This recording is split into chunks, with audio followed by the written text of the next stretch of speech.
हरियाणा की हर अपडेट के लिए बेल आइकन दबाएं और सब्सक्राइब करें STV हरियाणा न्यूज। केंद्र के कृषि कानूनों के खिलाफ किसान दिल्ली बॉर्डर पर 10वें दिन भी जमे हुए हैं। आज किसानों और सरकार के बीच 5वें दौर की बातचीत होनी है। इस बीच किसान संगठनों ने प्रधानमंत्री का पुतला फूंकने की घोषणा की है। साथ ही 8 दिसंबर को भारत बंद का आह्वान किया गया है। कृषि कानूनों के खिलाफ दिल्ली की सीमाओं पर डटे किसान 9 दिनों से डटे हुए हैं। तमाम मसलों को लेकर 2 बार केंद्र सरकार के साथ चर्चा हुई है, लेकिन अभी तक कोई ठोस परिणाम सामने नहीं आए। किसान कृषि कानून वापस लेने की मांग पर अड़े हैं। न्यूनतम समर्थन मूल्य पर ठोस भरोसा चाहते हैं। वहीं केंद्र सरकार कानूनों को वापस लेने की बात तो नहीं मान रही है, लेकिन किसानों की कुछ ऐसी मांगे हैं जिन पर सरकार राजी होती दिख रही है। कांग्रेस के पूर्व अध्यक्ष राहुल गांधी किसान आंदोलन का समर्थन कर रहे हैं। वो लगातार ट्विटर के जरिए केंद्र सरकार पर हमलावर हैं। एक रिपोर्ट का हवाला देते हुए राहुल ने एक वीडियो ट्वीट किया है। राहुल गांधी ने वीडियो शेयर करते हुए लिखा, बिहार का किसान MSP APMC के बिना बेहद मुसीबत में है और अब PM ने पूरे देश को इसी कुएं में धकेल दिया है। उन्होंने लिखा कि ऐसे में देश के अन्नदाता का साथ देना हमारा कर्तव्य है। राहुल गांधी ने इससे पहले एक ट्वीट करते हुए लिखा था, काले कृषि कानूनों को पूर्ण रूप से रद्द करने से कम कुछ भी स्वीकार करना भारत और उसके किसानों के साथ विश्वासघात होगा। किसानों का आंदोलन लगातार जारी है। इस बीच किसानों को किसी तरह की परेशानी न हो, इसके लिए कई संस्थाओं और हरियाणा के किसानों की ओर से उनकी मदद की जा रही है। आंदोलन पर बैठे किसानों का कहना है कि उनके पास खाने के लिए आटे से लेकर दूध, मसाले और फल की कोई कमी नहीं। किसानों का कहना है कि वो पीने के पानी भी साथ लाए थे, लेकिन उन्हें जरूरत ही नहीं पड़ी। उन्हें पीने के लिए फिल्टर्ड पानी की बोतल मिल रही है। इस बीच किसानों ने लोगों को हो रही असुविधा के लिए माफी मांगी है।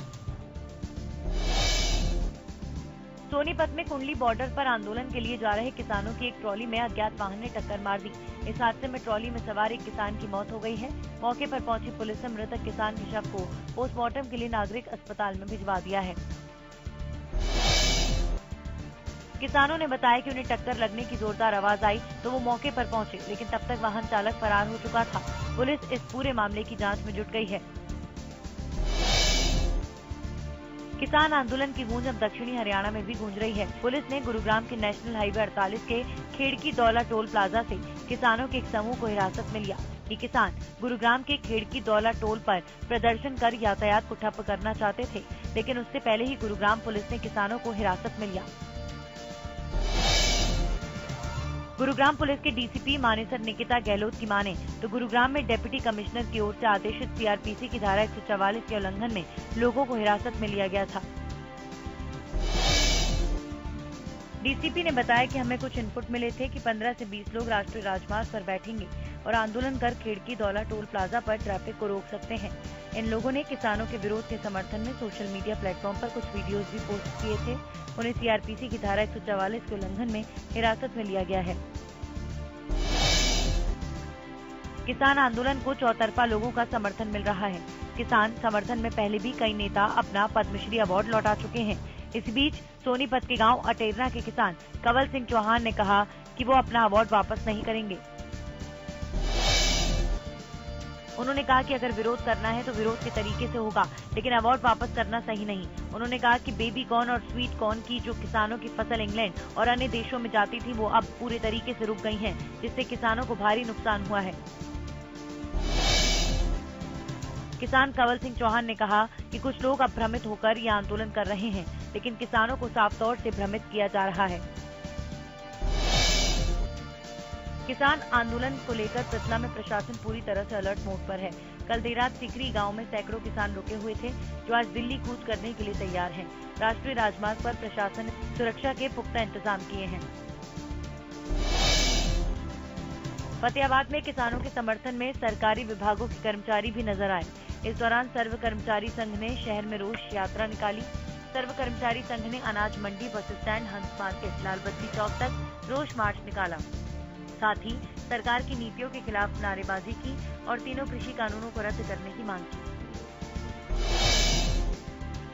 भूला बार एसोसिएशन के वकीलों ने किसानों को अपना समर्थन दिया। बार एसोसिएशन के वकीलों का कहना है कि हम दिल्ली जाकर किसानों का समर्थन करेंगे। इस दौरान वकीलों ने किसानों के लिए सहायता राशि भी जुटाई। वकीलों का कहना है कि किसानों पर दर्ज हुए मामले निःशुल्क लड़े जाएंगे। हरियाणा सरकार में शामिल नीलो खेड़ी विधायक और हरियाणा वन विकास निगम के चेयरमैन धर्मपाल गोंदर ने किसानों के हक में अपनी आवाज बुलंद कर दी है। धर्मपाल गोंदर ने कहा कि सरकार को किसानों की मांगों को सुनना चाहिए। उन्होंने कहा कि सरकार को किसान की परेशानी को समझना चाहिए।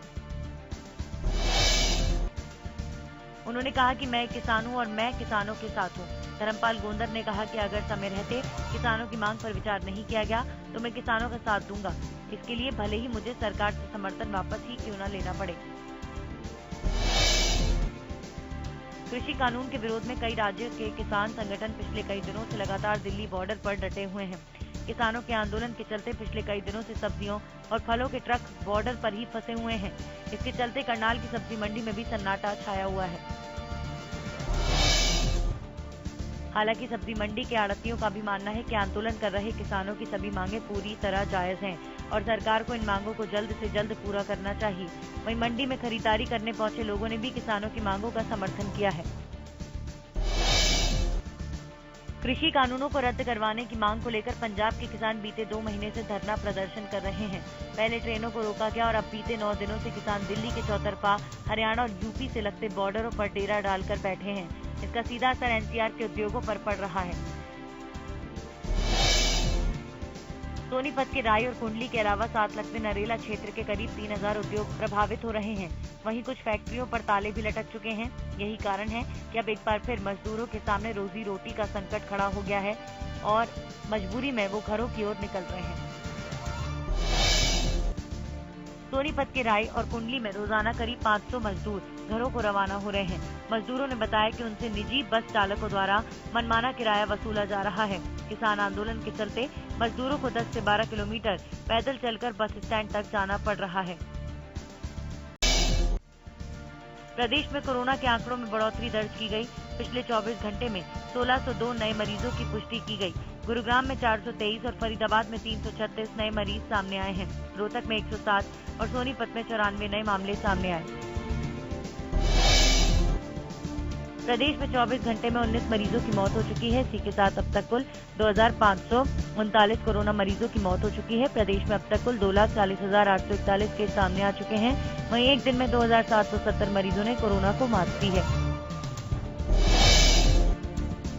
स्वास्थ्य मंत्री अनिल विज कोरोना पॉजिटिव हुए, इस बात की जानकारी अनिल विज ने ट्वीट कर दी। स्वास्थ्य मंत्री अनिल विज अंबाला के सिविल अस्पताल में भर्ती हुए। इस दौरान स्वास्थ्य मंत्री अनिल विज ने अपील की है कि संपर्क में आए लोग अपना कोरोना टेस्ट जरूर करवाएं। बता दें कि स्वास्थ्य मंत्री अनिल विज ने कुछ दिन पहले खुद पर कोरोना वैक्सीन का ट्रायल भी कराया था। यमुनानगर में पुलिस ने एक डॉक्टर दंपति को गिरफ्तार किया है। दरअसल ये डॉक्टर अवैध तरीके से गर्भपात करने का काम करते थे। सूचना मिलने पर पुलिस ने एक टीम गठित कर अस्पताल पर छापेमारी की तो मौके पर एक महिला मिली जिसका डॉक्टरों ने गर्भपात किया। पुलिस ने अस्पताल से डॉक्टर दंपति को गिरफ्तार किया। पीएनडीटी के nodal officer doctor Rajesh Parmar ने बताया कि इस संबंध में मुकदमा दर्ज कर आगे की कार्रवाई की जा रही है। वहीं महिला ने बताया कि वो डॉक्टर दंपति को दिखाने आई थी लेकिन वहां पुलिस पहुंच गई। कैथल में सड़कों पर अवैध पार्किंग करने वालों और दुकानों के आगे अतिक्रमण करने वाले दुकानदारों पर पुलिस की पैनी नजर रहेगी। शहर में ट्रैफिक जाम से निजात पाने के लिए पुलिस अधीक्षक शशांक कुमार सावन के आदेशानुसार पुलिस ने 9 राइडर नियुक्त किए हैं। सब इंस्पेक्टर मुख्तियार सिंह ने बताया कि सभी राइडर सुबह 8 बजे से रात 8 बजे तक निर्धारित स्थानों पर निरंतर रूप से गश्त करेंगी। सभी राइडरों पर तैनात पुलिस कर्मचारी दुकानदारों द्वारा सड़क पर दुकान के आगे सामान रखकर किए गए अतिक्रमण को हटवाएंगे। सब इंस्पेक्टर मुख्तियार सिंह ने बताया कि नो पार्किंग में खड़े वाहनों की फोटो खींचकर पोस्टल चालान काटे जाएंगे। ये सभी राइडर पेहवा चौक से विश्वकर्मा चौक, अनाज मंडी गेट, करनाल नाका समेत कई जगहों पर गश्त करेंगे। बीजेपी प्रदेश अध्यक्ष ओपी धनखड़ ने नगर निगम और नगर परिषद चुनाव के लिए संचालन समिति का गठन किया। ओपी धनखड़ ने संचालन समिति का संयोजक शिक्षा मंत्री कंवरपाल गुर्जर को नियुक्त किया। बीजेपी प्रदेश अध्यक्ष ओपी धनखड़ ने नगर निगम चुनाव के लिए धारूहेड़ा से प्रभारी मनीष मित्तल और सह प्रभारी कल्याण सिंह को नियुक्त किया। वहीं उकलाना से ओम प्रकाश पहल को प्रभारी बनाया गया और सरेंद्र पुनिया को सह प्रभारी नियुक्त किया गया। तापला से मुकेश गौड़ प्रभारी और सतीश नांदल को सह प्रभारी नियुक्त किया गया। प्रदेश में ठंड के साथ कोहरे ने दस्तक दी। आसमान में छाई कोहरे की चादर लगातार लोगों की मुश्किलें बढ़ा रही है। कोहरे के कारण विजिबिलिटी कम होने के कारण वाहन चालकों का सड़क पर निकलना चुनौतीपूर्ण है। सोनीपत में वाहन चालकों की स्पीड पर कोहरा ब्रेक लगाता नजर आया। कोहरे की घनी चादर के बीच वाहन चालक पस्त नजर आ रहे हैं। गोहाना में भी कोहरे का कहर देखने को मिला। दिसंबर महीने के पहले सप्ताह के साथ ही कोहरे की शुरुआत हो चुकी है। कोहरे के कारण आवागमन प्रभावित नजर आया। वाहन चालकों का कहना है कि कोहरे के कारण उन्हें काफी परेशानी झेलनी पड़ रही है। जींद में भी मौसम ने करवट ली है। इसी के साथ सीजन का पहला कोहरा जींद में देखने को मिला। वाहन चालकों को सुबह के समय भी गाड़ियों की लाइट जलाकर सफर करना पड़ रहा है। अंबाला में पुलिस ने कई कॉलोनियों में कॉम्बिंग अभियान चलाया। इस दौरान वहां से 3 स्कूटर मोटरसाइकिल बिना कागजों के मिले। पुलिस ने इन वाहनों को अपने कब्जे में ले लिया है। इस अभियान को लेकर थाना प्रभारी अंबाला कैंट ने बताया कि इस अभियान के तहत अंबाला छावनी में स्थित संदिग्ध इलाकों में पुलिस द्वारा मार्च किया गया। लोगों के घरों की तलाशी ली गई। इस तरह का अभियान थोड़े थोड़े दिनों बाद चलाया जाता है। 15 दिन पहले भी इन इलाकों में इस तरह का अभियान चलाया गया था। हिसार में एक बेरहम बहू ने अपनी बुजुर्ग सास को घर से बाहर निकाला। बेरहम बहू का वीडियो सोशल मीडिया पर वायरल हो रहा है। मामला हिसार के आजाद नगर का है। फिलहाल इस वीडियो की सच्चाई के पीछे की भी जांच की जा रही है। यमुनानगर सिविल अस्पताल के ट्रॉमा सेंटर के गेट पर महिला एक व्यक्ति का शव छोड़कर फरार हो गई। पंजाब नंबर की एम्बुलेंस में वो शव लेकर आई थी, जिसके बाद मृतक की पहचान द्वारकापुरी कॉलोनी निवासी सौरभ अरोड़ा के रूप में हुई है। अस्पताल से मृतक के परिजनों को सूचना पहुंची तो वो मौके पर पहुंचे। मृतक की पत्नी मनमीत ने आरोप लगाया कि उनके पति की हत्या की गई है। महिला का आरोप है कि जो महिला उसे यहाँ छोड़कर गई है उसने ही ये वारदात की है। वहीं एसएचओ सिटी सुखबीर सिंह का कहना है कि उन्हें भी अस्पताल से सूचना मिली कि शव पर कोई निशान नहीं है। मामले की जांच की जा रही है। शव का पोस्टमार्टम करवाया जा रहा है। फिलहाल कोई भी शिकायत इस मामले में नहीं दी गई है। सर्दी के मौसम में अब कोहरे का कहर देखने को मिला। हिसार चंडीगढ़ हाईवे पर कोहरे की वजह से गांव कठवाड़ के पास खड़े ट्रॉली में एक प्राइवेट बस की टक्कर हो गई। इस हादसे में बस ड्राइवर की मौत हो गई है, जबकि 15 लोग गंभीर रूप से घायल हो गए हैं। हादसे के बाद नागरिक अस्पताल की एम्बुलेंस ने मौके पर पहुंचकर घायलों को अस्पताल तक पहुंचाया, जहां उनका इलाज चल रहा है। बताया जा रहा है कि जयपुर से आ रही प्राइवेट बस चंडीगढ़ जा रही थी, लेकिन कोहरे के चलते बस कठवाड़ गांव के पास खड़े ट्रॉले से टकरा गई। गुरुग्राम में सीरियल किलर पुलिस के हत्थे चढ़ गया। पालम बिहार की क्राइम बिहार पुलिस ने कार्रवाई करते हुए बिहार के रहने वाले इस सनकी हत्यारे को गिरफ्तार किया। पुलिस का कहना है कि हत्यारा किसी को शिकार बनाने से पहले शराब पिलाता था, फिर हत्या की वारदात को अंजाम देता था। बीती 24 नवंबर की रात आरोपी ने लेजर वैली इलाके में एक युवक की चाकुओं से गोदकर हत्या कर दी थी। वहीं 25 नवंबर की रात उसने सेक्टर 47 में 26 साल के युवक का सिर काटकर हैवानियत को अंजाम दिया था और 26 नवंबर की रात को उसने सेक्टर 40 में गार्ड की भी हत्या कर दी थी। यमुनानगर में पिछले काफी समय से सक्रिय एक ऐसे चोर गिरोह को पुलिस ने गिरफ्तार किया जो खेतों से पॉपुलर का पेड़ काटकर बेच देते थे। सीआईए 1 की हिरासत में आए इस चोर गिरोह के सदस्य अलग अलग इलाकों में किसानों की ओर से लगाए गए पॉपुलर के पेड़ काटकर बेच देते थे, जो लगातार किसानों को आर्थिक नुकसान पहुंचा रहे थे।